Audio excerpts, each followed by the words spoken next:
हम विजयलक्ष्मी मिश्र एखन एकटा वधू परिछन सुना रहल छी। कनिया जखन दुरागमन भऽ कऽ अबै छथि से गीत अहाँ सब सुनू।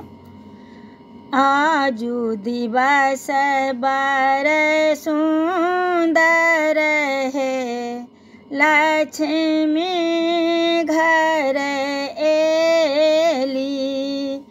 आजू दिवस बड़ सुंदर हे, लक्ष्मी घर आएली। लक्ष्मी घर आएली, लक्ष्मी घर आएली, लक्ष्मी घर आएली।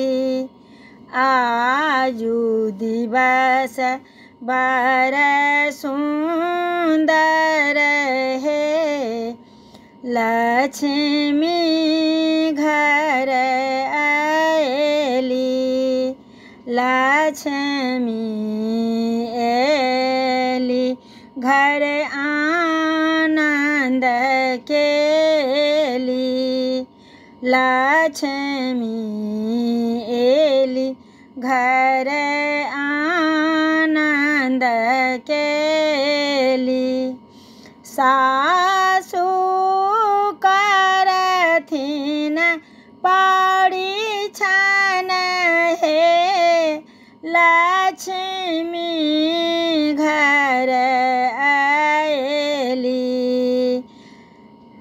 आजू दिवस बड़ सुंदर हे, लक्ष्मी घर आएली।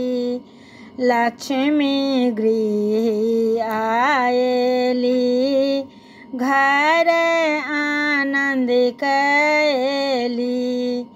ननदो छेकल दुआरी हे, लक्ष्मी गृह आएली। ननदो छेकल दुआरी हे, लक्ष्मी घर आएली। लक्ष्मी एली सब आनंद भेली। लक्ष्मी एली सब आनंद भेली। गोतनी झारलन खोइछा हे, लक्ष्मी घर आएली। आजू दिवस बड़ सुंदर हे, लक्ष्मी घर